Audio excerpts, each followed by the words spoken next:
The very same leaf can be a deadly poison to one and a life-saving medicine to another. Nature has created thousands of healing plants, yet hidden among them are those capable of taking a life in an instant. Why is sphagnum so important for indigenous peoples?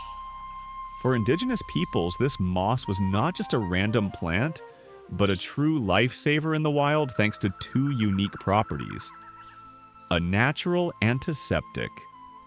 Sphagnum cells contain a special substance called sphagnol, which is a powerful antimicrobial agent. It stops bacterial growth, prevents wounds from festering, and helps scratches heal without dangerous inflammation. Incredible absorbency. The structure of sphagnum is unique, featuring hollow, empty reservoir cells inside. Because of this, the moss can absorb a volume of liquid that exceeds its own dry weight by nearly 20 times. It functions perfectly as both sterile cotton and a bandage at the same time. The anatomy of sphagnum, the plant that defied roots. Imagine a plant that completely ignores the most basic rule of botany. It has absolutely no roots. No root system, not even the tiny hair-like rhizoids that other mosses use to cling to the earth. Instead, sphagnum is a biological rebel, absorbing water and vital minerals directly through every single millimeter of its body.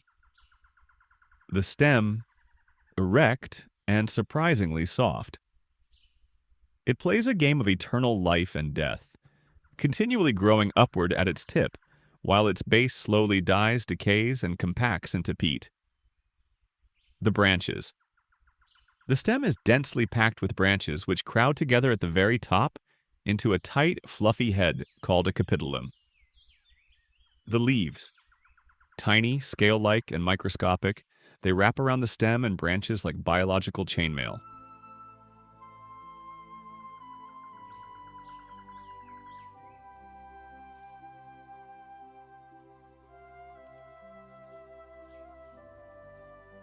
The sphagnum life cycle, the ballistic cannon. The life of sphagnum is a dramatic alternation between two generations, dominated by the green plant we see in the woods. The gametophyte. The green kingdom, gametophyte. This is the lush moss carpet. At the tips of its branches, hidden reproductive organs mature. The male Antheridia and female Archegonia. The aquatic romance. Fertilization is entirely dependent on water. During heavy rain or thick morning dew, sperm cells literally swim through the water droplets to reach the egg. The spore cannon, sporophyte. Once fertilized, a tiny round capsule on a short stalk grows directly out of the top of the moss. Inside, millions of spores mature. The pyrotechnic blast. When hot, dry weather arrives, the capsule begins to shrink and dry out. Air pressure builds up inside until, pop! The lid flies off with an audible snap, and the spores are literally shot out into the wind like miniature cannonballs. The rebirth. Landing on damp soil, a spore germinates into a thin green thread, protonema, from which a brand new fluffy sphagnum stem rises. Battlefield medicine and modern pharmacy. Because it combines phenomenal fluid absorption with sterile antiseptic properties, sphagnum has been a lifesaver in military medicine for centuries. Emergency and military medicine. During World War I and World War II, sphagnum was officially harvested on a massive scale as a substitute for cotton wool and gauze dressings. Ultimate absorption. It draws in blood and pus significantly faster and more efficiently than standard cotton. The antimicrobial shield. Thanks to sphagnol, wounds under a sphagnum dressing were actively disinfected, saving countless soldiers from gangrene and sepsis in an era before widespread antibiotics. The breathing bandage. Even when completely saturated, the moss maintains airflow, allowing the wound to breathe and heal faster. The antimicrobial shield. Thanks to sphagnol, wounds under a sphagnum dressing were actively disinfected, saving countless soldiers from gangrene and sepsis in an era before widespread antibiotics. The breathing bandage. Even when completely saturated, the moss maintains airflow, allowing the wound to breathe and heal faster.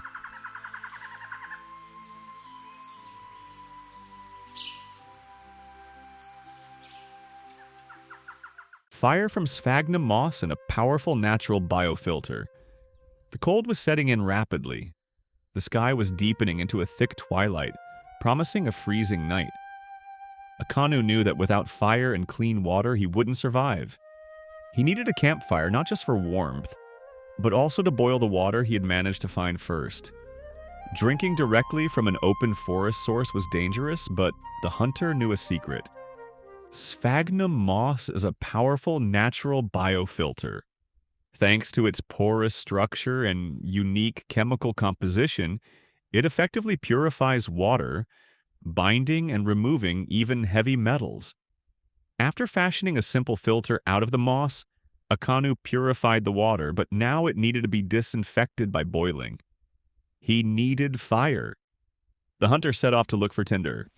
At first, he carefully scanned the trunks of birch trees, hoping to find a dry chaga or tinder fungus. But luck smiled on him a bit further along. He stumbled upon a fallen dry cedar. It was the perfect find. The survival secret. The 2 lives of moss sphagnum can only be ignited in 2 states: absolutely dry or as peat. Living green moss is far too wet for a campfire. Akanu was lucky. In the marsh, he found old sphagnum that had completely dried out in the sun. The heat had made it brittle, crumbly, and almost white. The birth of the flame. Returning to his shelter, Akanu got to work. Using a sharp piece of flint, he carefully carved out a small depression in a dry cedar board, the base for his future fire.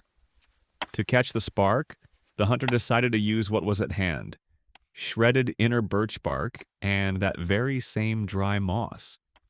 He thoroughly rubbed the sphagnum between his palms, turning it into a fibrous, cotton-like fluff, and mixed it with the birch shavings. From this mixture, he formed a loose nest, ready to catch the slightest spark or hint of heat. This kind of tinder is ideal for starting a fire, but it burns up in a matter of seconds. That is why finely split cedar kindling was already laid out right next to the nest, ready to take on and feed the first timid flame. Useful properties of sphagnum moss, from medicine to survival: a valuable medicinal plant, antibacterial protection. It effectively suppresses the growth of bacteria and fungi. It is widely used to treat purulent and infected wounds, ulcers, and burns. Joint treatment. When used as external compresses and poultices, it helps relieve pain and reduce inflammation caused by rheumatism, radiculitis, and arthritis. How sphagnum filters water mechanical purification. The hollow, hyaline cells of the moss function just like a sponge. They trap dirt particles, silt, sand, and suspended solids, restoring visual clarity to turbid water. A lifesaver in the wild. Excellent tinder for fire starting, completely dry. Sphagnum is ideal for survival situations. It easily ignites from a single spark of a flint and steel.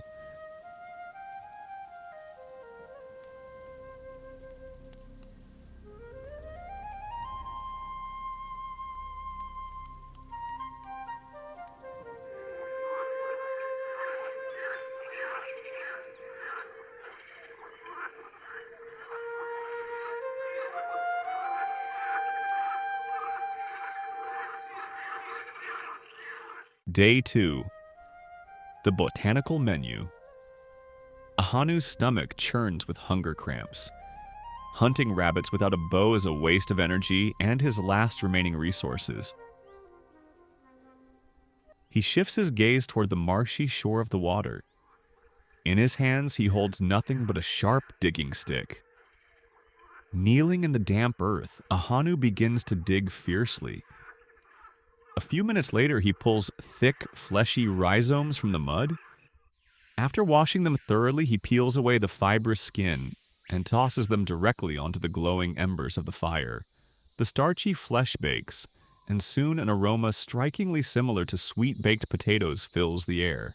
The hunger recedes. Before the advent of supermarkets and pharmacies, our ancestors relied exclusively on nature. Unfortunately, in the post-industrial era, most of this knowledge has been lost as unnecessary. But wilderness survival enthusiasts know what a modern person dismisses as a weed is a true treasure to an expert. An analysis of traditions across various cultures shows that a single plant species can cover almost all basic human needs. And the cattail is the ultimate proof of that. The main differences from similar plants in everyday life are often confused by three completely different plants. Cattail. It has flat belt-shaped leaves and velvety dark brown cobs at the top of the stem. Reed. Belongs to the sedge family, has a round or triangular stem without obvious leaves, and forms a spreading panicle of small spikelets at the top. Phragmites. A representative of cereals, it is distinguished by a hollow, cranked stem with wide leaves and a large, fluffy, sultan-shaped panicle of purple or brown color. Biological features of the inflorescence. It is divided into two parts. The lower thickened part is the pistillate, female, and which turns into a brown cob. The upper one is narrow, staminate, male, crumbling after flowering. Rhizome. Powerful, thick, creeping, accumulates a large amount of starch. Habitat. Shallow ponds, rivers, lakes, ditches, and peat bogs. Human use, survival and cooking. Young flowering shoots can be boiled. Taste similar to asparagus. The white root part of the stems is eaten raw or fried. Flour is made from dried and crushed rhizomes. Craft. The leaves and stems are used to weave mats, baskets, shoes, and bags. Medicine. Fresh crushed leaves are used in folk medicine to stop bleeding and heal wounds. Ecology. The roots of the plant actively purify the water in reservoirs from organic pollutants. Cattails also have a number of medicinal uses, so make sure no part of it just goes to waste. After all, there's a reason why various legends and stories are dedicated to this plant in Native American mythology. Cattail is a true survival plant. I hope that after watching this video, you'll look at cattails in a whole new way. Honestly, it can satisfy almost every human need in a survival or off-grid situation. So, keep this plant in mind.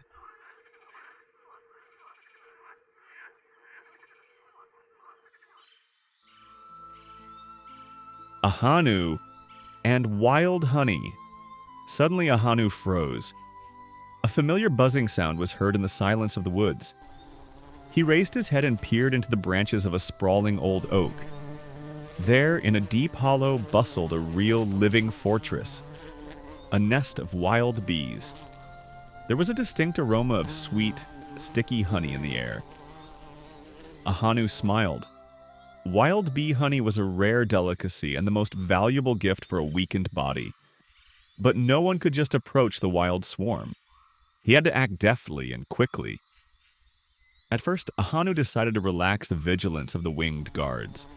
Wild bees fiercely defend their home, but they are united by an ancient fear and a forest fire. Here we put on a dry, fluffy head of cattail. Its velvety texture was perfect for smoldering slowly for a long time without bursting into an open flame. The nest was quite high up. That's where the freshly tied cattail rope came in handy. It turned out to be surprisingly durable. Using a flint and a knife, he struck a spark, built a tiny fire, and set fire to the top of the cattail. The cattail began to smoke. Holding this natural torch in front of him, Ahanu headed for the hollow. The secret of the honey hunter: when the bees felt the thick smoke from the cattails, they decided that the forest was on fire. Instead of attacking the Indian, they rushed inside the nest to save their supplies and hungrily attacked the honey. This made them heavy, sleepy, and completely non-aggressive. Ahanu deftly threw one end of the rope over a thick branch, pulled himself up, and climbed a tree. After securing the smoking cattail right at the entrance to the hollow, he was completely safe. Inside, bees buzzed quietly and drunkenly. Taking out a knife, Ahanu carefully cut off the heavy amber honeycombs dripping with liquid gold. He carefully placed the even plates of wild honey in his pot. The smell was incredible.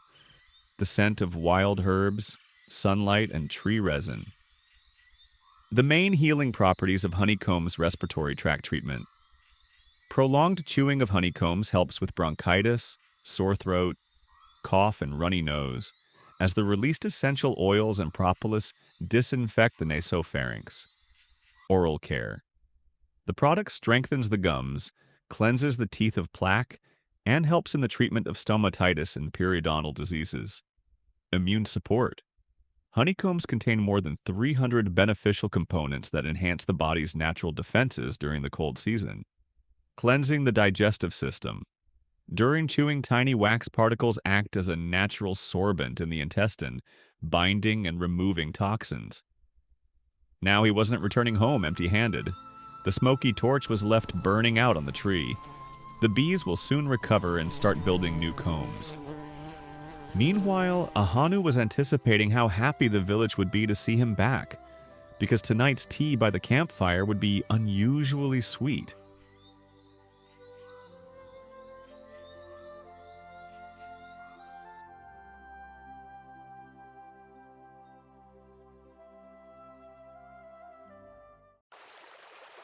The way home. The power of the earth. Ahanu's wounds had nearly healed thanks to the medicinal compresses, but a new trial lay ahead. A roaring, turbulent river barred the way to his native valley, where his tribe awaited him. Swimming across was madness. He needed a reliable watercraft. Ahanu set to work. He gathered massive armfuls of dry reeds and bulrushes, then bound them into tight, dense bundles using flexible willow branches. Along the way, he stripped off some willow bark and habitually tossed it into his mouth. The bitter juice, rich in natural salicylic acid, quickly dulled the lingering pain in his injured leg. With skillful movements passed down by the craftsmen of the Chumash tribe, he shaped the reed bundles into a light yet stable canoe. Shelter in the underbrush. The river was secured, but the sun was already dipping below the horizon. Setting out so close to nightfall meant certain doom. Ahanu decided to spend the night on the riverbank to regain his strength before the final push. He needed fire, strong tea, and rest. To protect himself from biting midges and throw predators off his scent in the darkness, Ahanu ventured deeper into the underbrush. Finding a patch of yarrow and wild mint, he vigorously rubbed the coarse leaves between his palms and thickly slathered his entire body, face, and hair with the juice. The sharp, potent aroma of menthol and herbal bitterness instantly drove away the persistent insects. To soothe the itch of the bites he had already received, he carefully applied the healing sap of celandine. Survival secret. In the wilderness, a water mug can be fashioned from whatever lies right beneath your feet. The main things you need are a knife and a little patience. Ahanu found the perfect material: birch bark. Flexible, easy to work with, and completely waterproof, it allowed him to construct a handy scoop in literally 5 minutes without using a single drop of glue. The Taiga Elixir. Soon a campfire crackled merrily in the camp. Ahanu filled the birch bark cup with water and placed it directly into the flames. The wood did not burn. The physics of nature reliably protected the birch bark as long as there was liquid inside. Into the boiling water went a unique herbal blend: burdock and dandelion roots. Ahanu chopped them finely, creating a bitter, yet incredibly nutritious and blood-purifying broth. Pine needles. A handful of fresh needles infused the decoction with a powerhouse dose of vitamin C to boost his immune system. At the very last moment, he stirred a bit of wild honey into the cup. The slightly bitter tea, smelling of smoke and pine, turned out to be wonderfully flavorful, natural, and invigorating. Every moment of that night restored Ahanu's strength. Tomorrow at dawn, his journey home awaited him.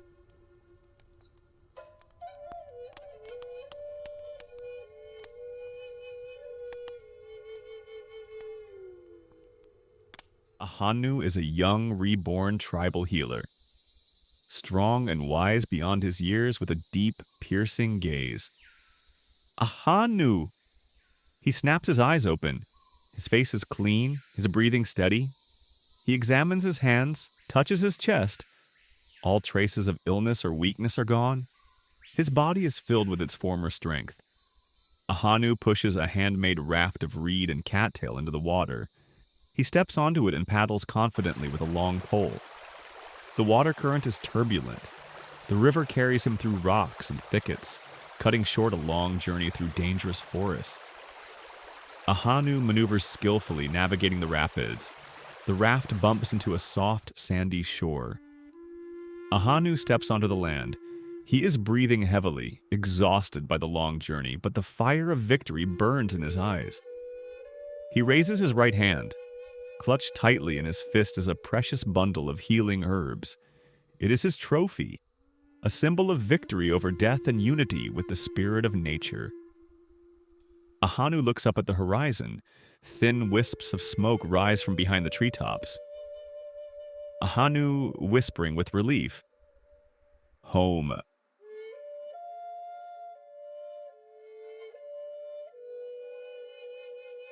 Ahanu whispering with relief. Home. Ahanu runs into the camp. Chaos and shouting all around. Wounded warriors and women lie on the ground on animal pelts. The tribe has survived an attack or a severe disaster. The bonfires are burning not for celebration, but to heat water. Ahanu doesn't hesitate for a second. The former apprentice has returned as a true master. He drops his travel bag from his shoulders and lays out his treasures. Green sphagnum moss, used instead of bandages to stop the bleeding. Soft cattail and burdock roots with dandelion. Fragrant pine needles, yarrow, and wild mint. Ahanu mashes the roots, applies the moss to the wounds, and brews the pine needles. We see how, after his touch, the groans of the wounded quiet down and life returns to the faces of his tribesmen. He acts with the confidence of an experienced healer. The rescue operation is complete. The wounded are sleeping peacefully. Ahanu walks to the edge of the camp, where the endless, dense taiga begins. The sun is setting, painting the sky in crimson hues.